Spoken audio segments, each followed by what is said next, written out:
Up to the Shibuya incident arc, we have seen, or more precisely, we have been shown that curses and curse energy, like Jujutsu sorcerers, can grow stronger from death. But we assume that this is just sort of a refinement of their technique and strengths to know their full potential.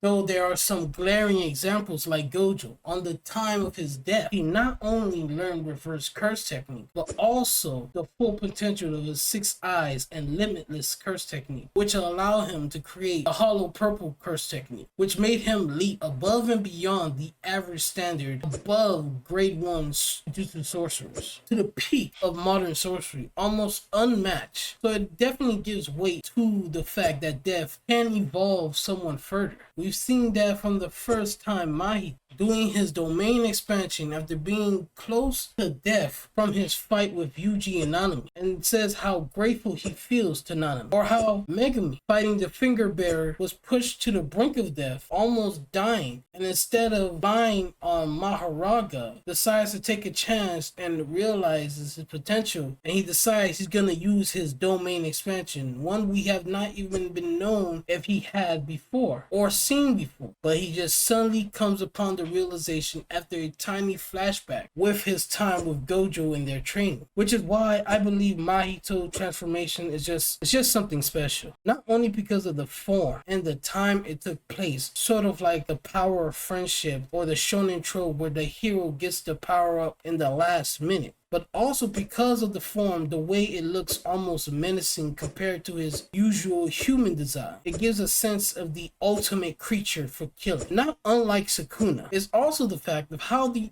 transformation came about. In both the manga and anime, the lead up is Mahito's facing off against Yuji and Todo, and after an extensive clash of wills, curse energy, and fists, and the Black Flash, he starts coming upon the realization of what his ideal or true form is or should be. How in the manga version, when he realized it, their form just appears, but the background behind him, it shows sort of a shedding, sort of like as the imagery shows, he peeled the form of his human self to reveal his cursed self. Though in the anime version, it is sort of like just as he's a patchwork of human hate, jealousy, envy, or human curse into one, in his transformation, it's like all the amalgamation of what made him him became him. It molded into one unified form.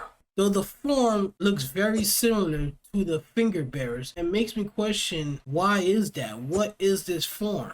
Because we have seen evolutions before. We have seen Dagon, the octopus-like curse swarm, who in his evolution becomes sort of a muscle-bound, two-legged Cthulhu-like monster, which can be easily understood of why this form was his next logical step for his evolution. And it brings me to the question of why Mahito believed that this form was his ideal form of his soul, when this form looks very similar to the finger bearers that we saw early on in the series. The finger bearers who were called that because of Sukuna's fingers. And Sukuna is seen as the ideal or more perfect Jujutsu sorcerer or more perfect creature for Jujutsu sorcery, which is interesting because Sukuna was a human that became more curse-like. The finger bearers or finger bearers, they were curses that were becoming more human-like, which is interesting into what Gege Akutami is planning for, or what he thinks is the evolution of curses, curse energy, and Jujutsu sorcerers. Because we also know that for Mahito's transformation, he halted his transformation and didn't fully transform because he casted a binding vow upon himself. Whether that was to keep his idle transfiguration ability or to keep his form in a stable but unified state, as we see in the anime and manga. But then there's the question of why Mahito's form had no eyes. His form or face map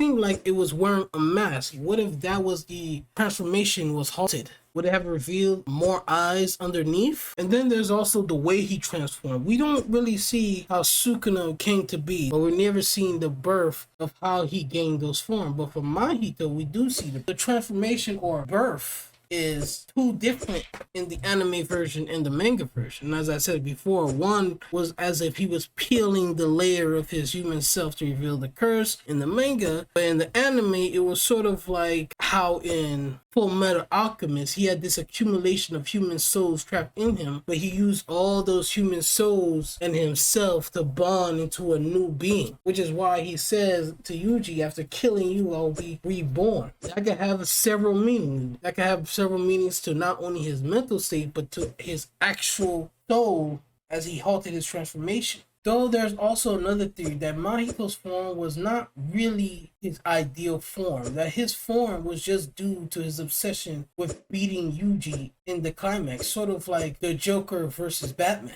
His obsession that even probably he didn't even know that he had was deeply rooted into his soul, and that's why his form made him become a warrior from a trickster-like character with his ability. And it's a good theory, compelling even, though it's still a wonder of what the ideal form of Mahito truly would be if he had lived, or if Sukuna truly is the only ideal form. Well, those are my thoughts on Mahito's true form. Comment down below what you think.